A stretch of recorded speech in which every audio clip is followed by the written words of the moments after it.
right, it is time for Friday Reads. Hey everyone, it is Shannon, and I'm super excited to be here today and to share with you this video. In my Friday Reads videos, I share how my reading has been going, including what I finished, what I've started, and anything interesting that I've carried over week to week. And this week I actually do have some of everything. Last week I did not, because last week was the big final push towards the finishing all of the books I'm currently reading that I had with me for a while, so I was going with anything from May, from before. I've been working on this actually all since May. Like, it was very... I did the May reading challenge. June and July were a bit lighter, but I still worked on it. And then August, September, and October, that was my main focus. That was what I was reading. I did not stray. I did read like shorter works and stuff like that and buddy reads, but that's what my main focus was in this past now. And so now we're in this new world of like, I don't know what to do. I don't know what to read. I don't know how many things I should start or not start. And it's a little nebulous. I did know some of the titles that I would be starting this week because I have two buddy reads, or one buddy read and one book club read, that are very, very, very soon on the horizon. So I knew I'd be reading them, but like in general, my reading feels a bit more like I'm just not sure what to do or how to do things or how much to start or not start and those kind of things. I'm sure that will come up as we continue, but it does feel very nebulous. I haven't really taken time to reflect yet, which I should. I think I'll probably do that on the weekend because I will be looking at my September and October stats. I didn't look at my September stats in October because I didn't want to stray from the goal, because that was the big goal, to finish all those titles. So now we're a bit more in a sort of nebulous period where I'm trying not to start too many things, but I'm also kind of like, well, then what do I read?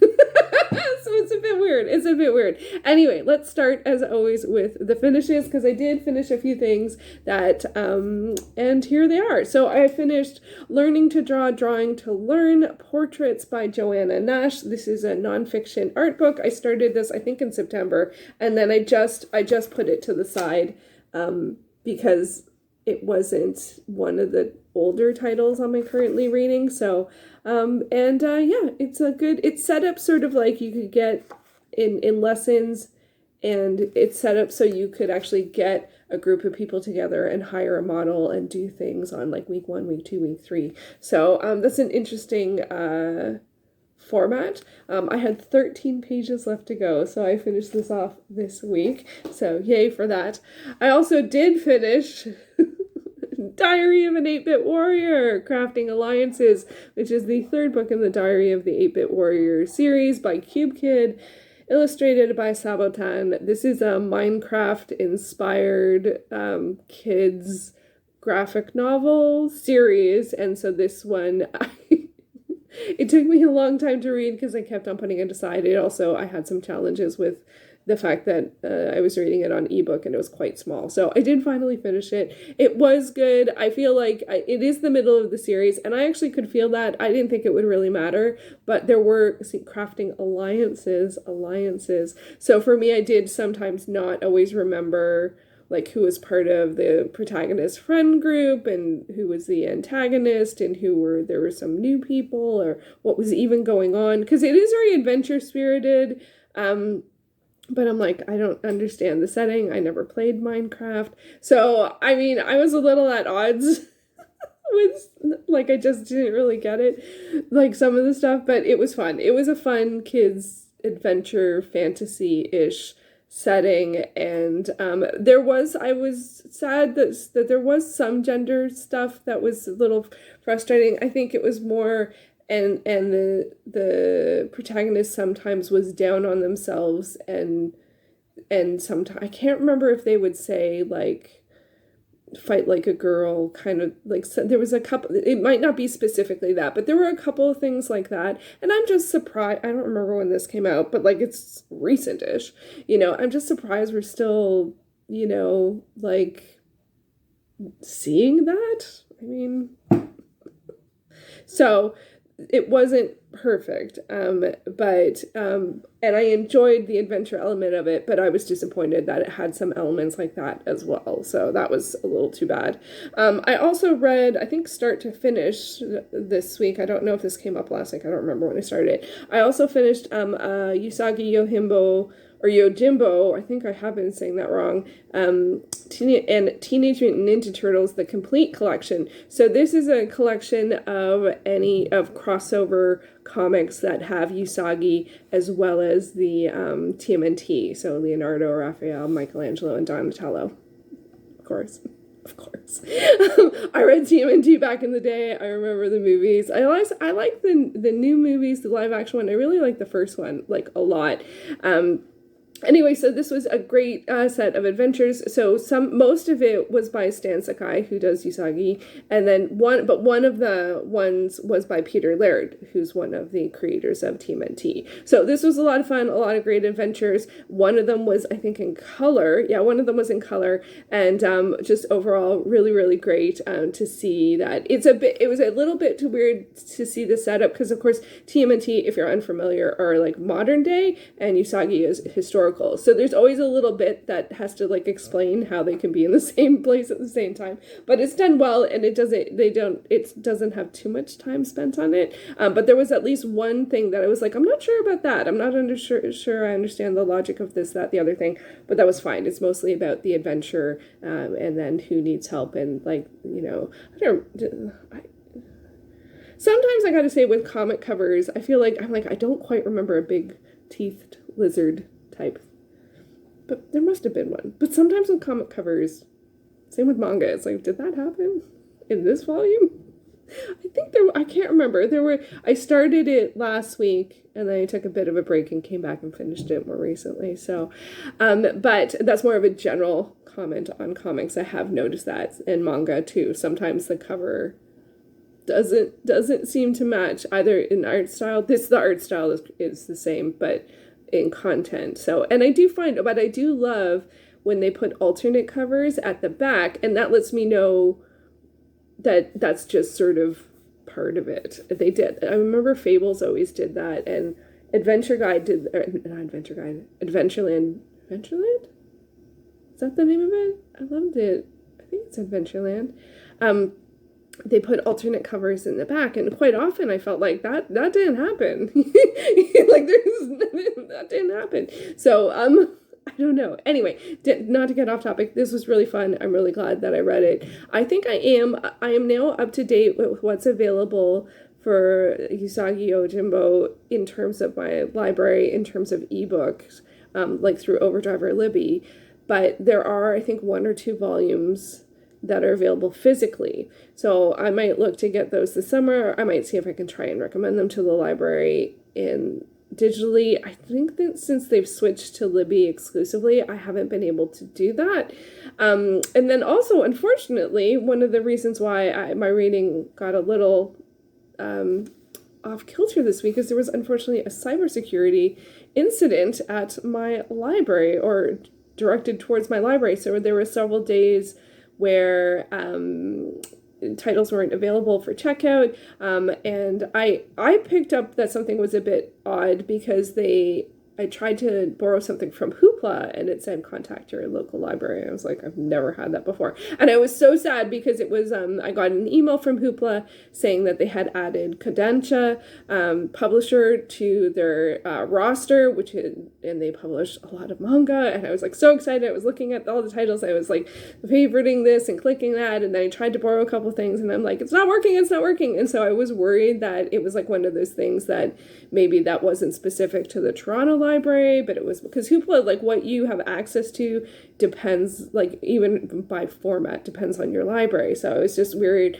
something got lost in the mix there. But then on Instagram, they had posted an update saying that there was an incident. And so people have commented saying that they can get their stuff, but I haven't logged in yet, and I hadn't seen an update. And one time I was like sitting there, I'm like, I don't know what to read. I'd finished the Usagi title and the Diary of an 8-Bit Warrior, and I'm like, and what now? And I wasn't sure if I should log into Hoopla or not. And so It was just like, oh my gosh.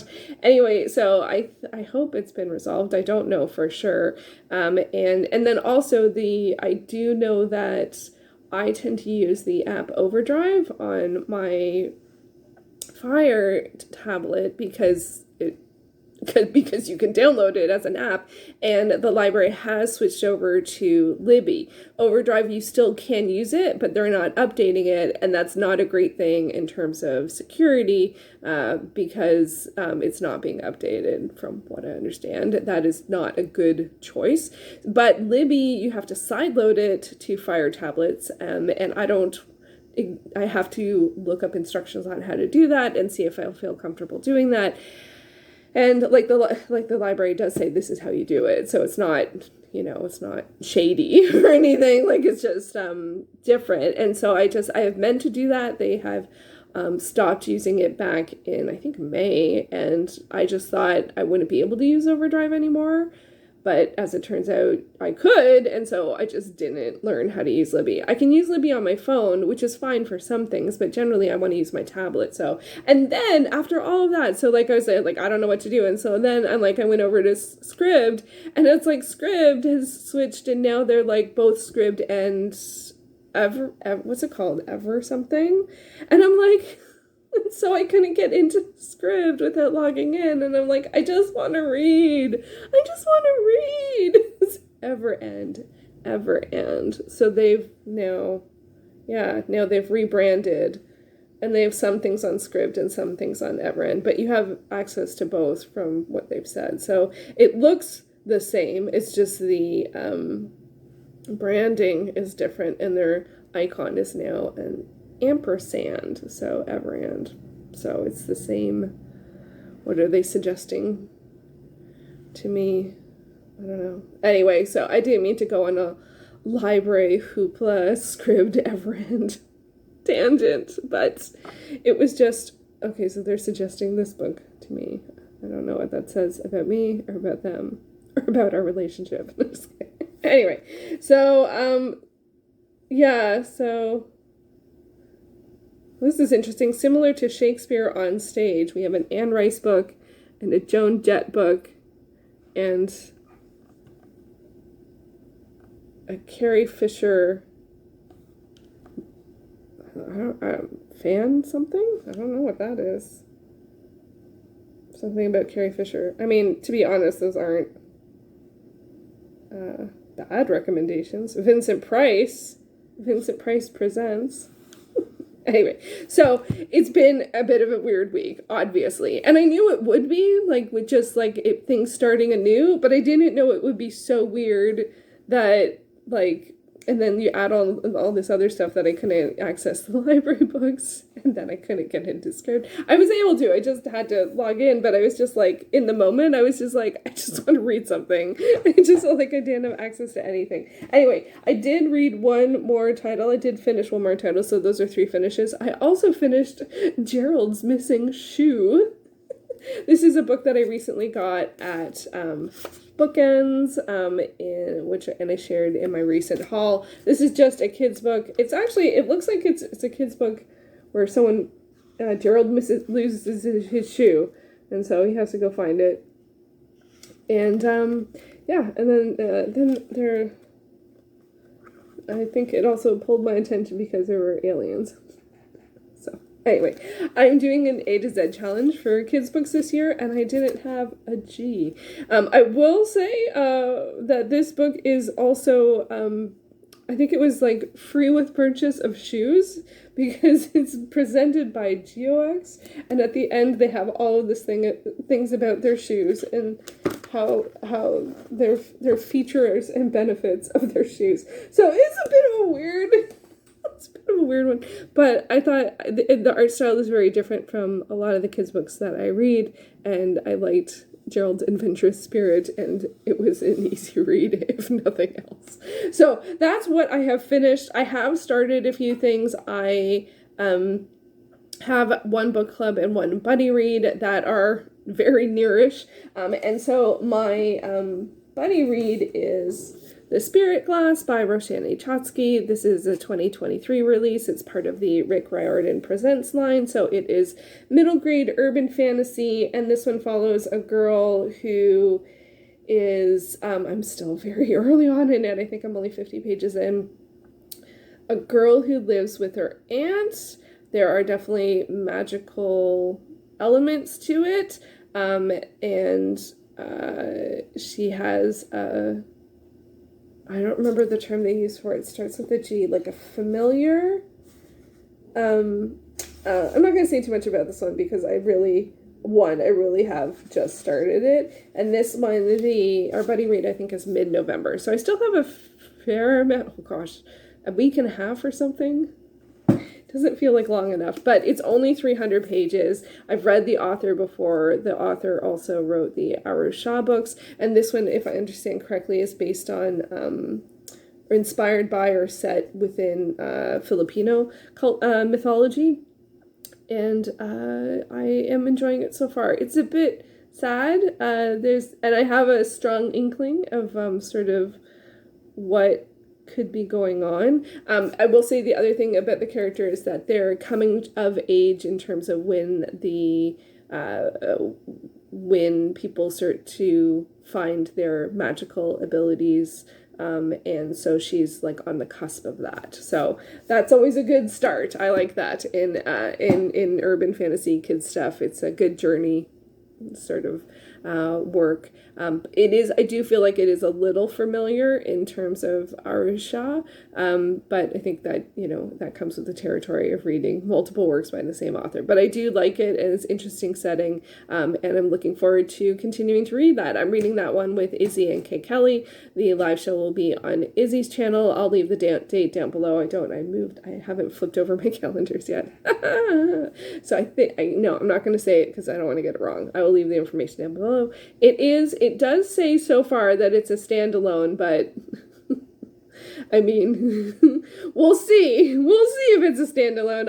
I would be surprised if it stays a standalone off in the Rick Riordan Presents Titles R series, but it could be. We'll see. Next up, I have my book club pick, which is Closing In on Clues by Julianne Lindsay. This is the first in the Beaumont Brothers Justice series. This one I'm reading for the Who Picked This Book book club. If I understand correctly, I believe one of the hosts of the book club is the namesake for the protagonist in this one, which is very exciting, and which is why I am reading it.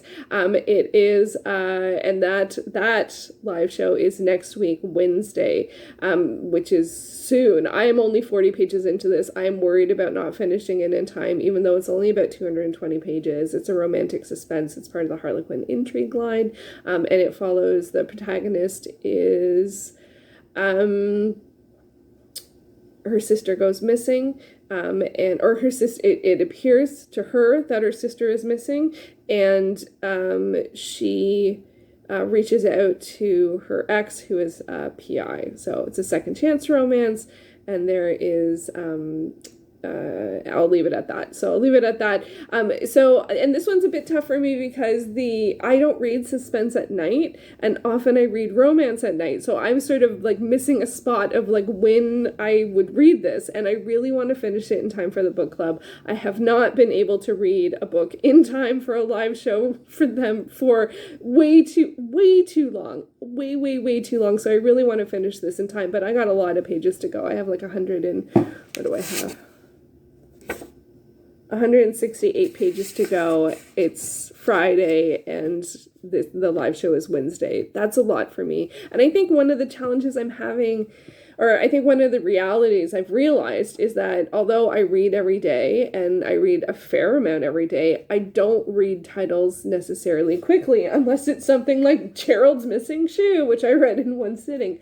But even, a 220-page romantic suspense book, for me, that's not easy to read within a week and a half. And I gave myself a week and a half, and it's not going well. It's not enough time. But it lined up to where, anyway. So if I don't finish it in time, I will still go to the live show. But I hope that I can, but I'm going to struggle. But I can't read suspense at night, especially with her sister being missing. I'm like, I can't do it. I can't de-realitize, that's not a word, the situation unless I read it melodramatically, and I only do that if I'm under severe time pressure. So we might switch over to that. If I can read it but I don't want to read it melodramatically. I take things at face value like way too often, or just as a default. And so I feel like it's a suspenseful situation, which you're supposed to, but I can't read. If I read that, I can't sleep. So it's like,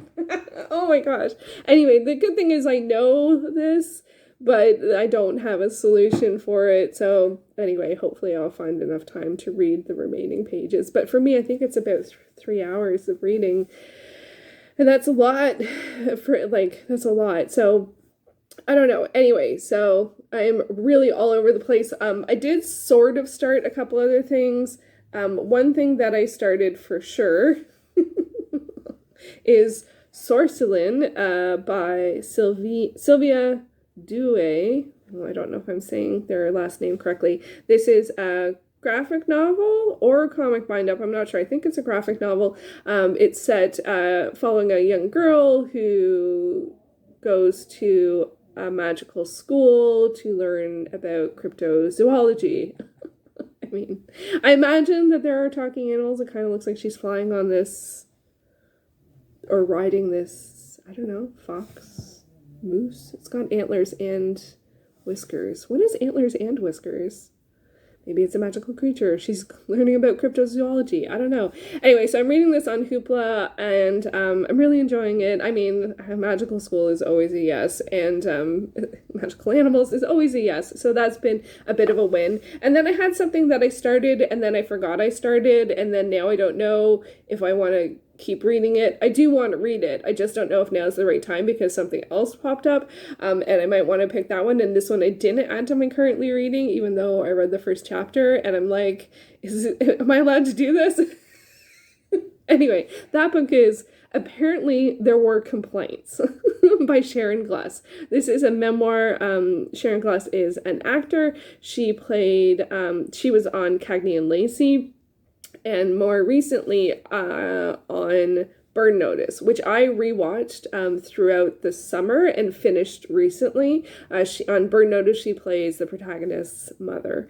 And so where do I go with any of this? I enjoyed what I've read so far, and she's got a really... It actually, I was going to say, it doesn't feel like it's written by an actor, which is a horribly dismissive comment, but it reads really well, is what I really would have said if I had been thinking a little ahead of what I was trying to say. And it's not fair to think all actors should or are writers. Anyway, so it reads really well. It's really, I need to read a little bit more to see where it's going, because it sort of starts in the sort of present-ish. So I don't know if it's going to be a chronological situation or what have you. So I'm reading this through the library. I had held off on reading it because of the whole situation. And then at some point I was just like, I need to read something. So I realized it was already downloaded, so I could just read it. I didn't have to worry about it. So I will see. I don't know if I'm going to continue reading this now or table it. I'm also listening to the audiobook for Composed by Roseanne Cash, and usually I don't read to multiple memoirs at the same time. That's not true. On my ideal 20, which is something that I might do a list about, video about at some point. On my ideal 20, I think out of the 6 nonfiction, out of the 20, I think 2 are memoirs. Usually I have one as an audiobook and one that I'm reading digitally or physically. But I was very, very, very excited. So this might end up getting a bit more of a priority, but this is also an audiobook, and reading 2 audiobooks at the same time is not smart. At least where I have access to it, it's an audiobook. So this came out this year, this month even, or the past couple weeks, because I've seen on Instagram signings and stuff like that. I was thrilled to see that Scribd, or rhymes with ampersand, Everand has the audiobook for Making It So by Patrick Stewart, and I am a huge fan So Patrick Stewart, if you're unfamiliar, played Jean-Luc Picard on Star Trek The Next Generation, and then also the Star Trek Next Generation movies, and then, of course, Picard. So, but some things. One, the audiobook, 18 hours. 18 hours. So there's that. And then also, I have not finished watching Picard, the TV series. I've only watched the first of 3 seasons. No spoilers, please. Like, seriously. I loved season 1 a lot. So I'm trying to, my plan is to finish watching it by the end of the year, which I know is a long time, but I'm having it in sequence with something else. It's complicated, or not complicated. I'm not going to go into it. That's more correct. Anyway, but I really want to read this. I have already downloaded it. The moment I saw it, I just hit download. I didn't even think twice about it. So, but because it's on Everend, there's not any time pressure, whereas the Sharon Gless I have from the library. So there's a little bit of time pressure. So anyway, I don't know what to do with any of that. And I will say, I am not used to having so few choices on my currently reading, and both of my buddy read and my book club read, I read during the day because I realize late at night my retention isn't as good. So I don't like to read book club or buddy picks at that time because I actually want to be able to discuss them, and I don't want to forget. You can't remember every single thing that happens in a book, but I've just noticed over time that my late night reading or my later in the day reading, the retention is not as good. So that's why I need some like easy titles and or some things that I'm less, what's that word, committed to? That's not it. Less invested in. And I know that that's a very strange thing, and it's why I've been searching for a series that is more easy reads, and I haven't quite found it. I found a couple things.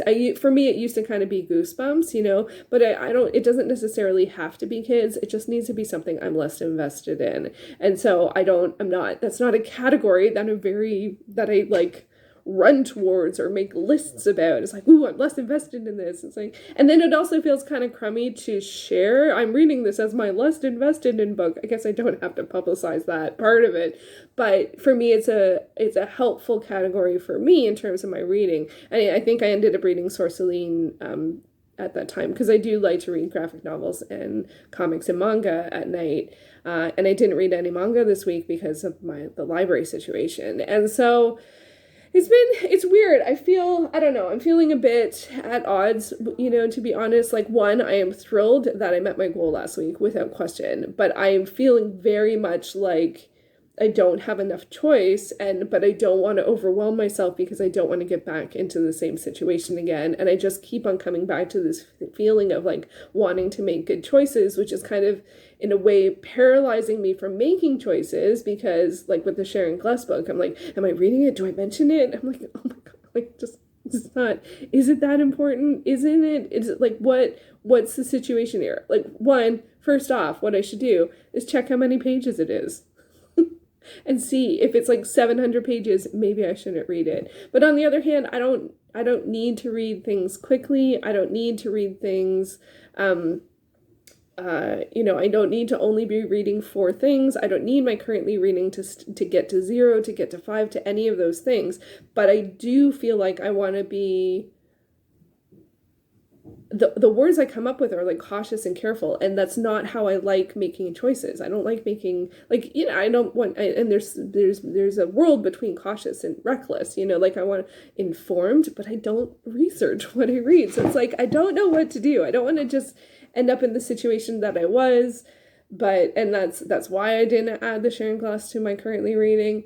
I also genuinely forgot, like I was reading it really, really, there was one night I was really having trouble sleeping and I was just like, it was like downloaded and I started reading it. And it's good, but I just don't know if this is the right time for it, and reading the Patrick Stewart book. I mean,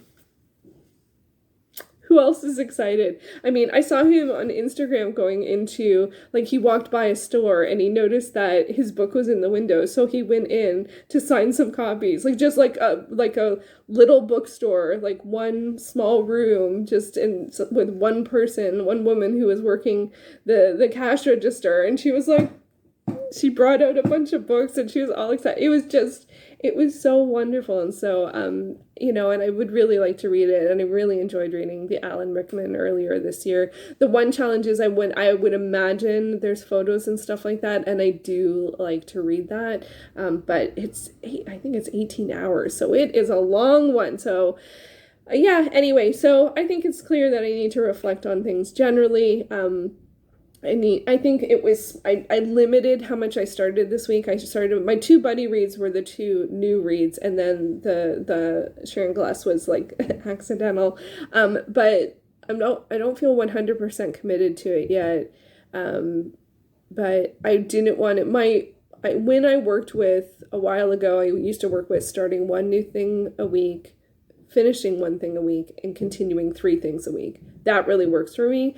What also really works for me is not reading more than one work in the same genre. So I have a speculative fiction, I have a romance, so that, and I felt like that was enough for this week. And so next week I'll probably add in a realistic fiction and a nonfiction just sort of slipped in there. So it's usually, and those are my categories, right? Speculative fiction, romance, realistic fiction or literary fiction, and then 1 to 2 nonfiction. So I think I just didn't want to start everything at once, but I'm feeling a little, I don't know, I do feel a little like I should have done something to sort of celebrate, even if it was just like put on a song and dance around or something, which I totally support doing, and I do sometimes, but it's just like, I felt like I just sort of like was like, and scene, and then there was no party, and I felt like I should have had a party. I should have had something. I should have done something to celebrate, because it feels a little like, although I'm really happy that I met my goal, I'm just feeling a little,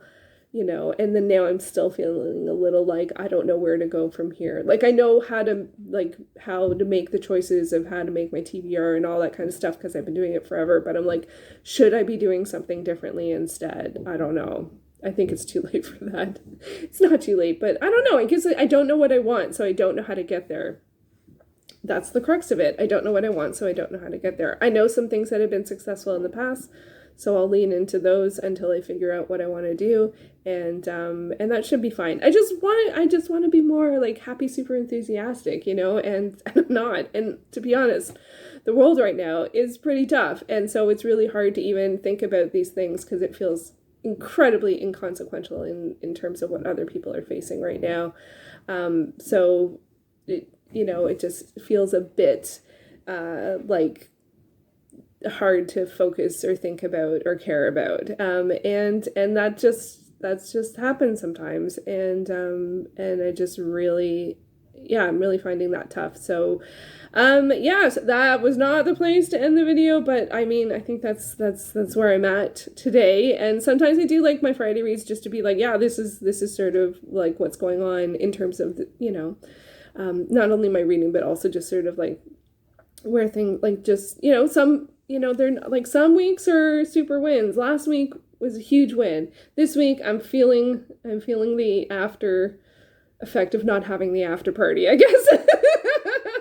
And also just the general melancholy on the world, you know, and that makes things tough. So so hopefully that there will be some change, positive change, and, you know, and maybe I will have to put on a song and dance and see if that works to make me feel like transitioning from one state of my currently reading another. It seems so weird to talk about things like that in tandem, but that's where things are at this week. I wasn't even sure I was going to do a video because I knew it would be kind of rambly and like this, but this is what this week was like. So I hope that you are doing well. I hope that you have a good weekend ahead, and let me know if you're excited about the Patrick Stewart book, because I really am. So there you go. That's it for this week, and I don't have an extra video this week, so my next planned video will be next week's Friday Reads. I didn't even do a 1 second every day. I did have clips, but I hadn't picked any of them, and it just fell through the cracks. So I may do it, I may not do it. I feel very sad not having that, because for me it is really a nice little, like, quick reminder of what the month was like, but I just didn't feel like it. So So it didn't happen. So anyway, that is sort of the state of things. Anyway, so there we go. I'm going to wrap it up. This has been way too long, and I will be back next week with another video. Thank you so much for watching.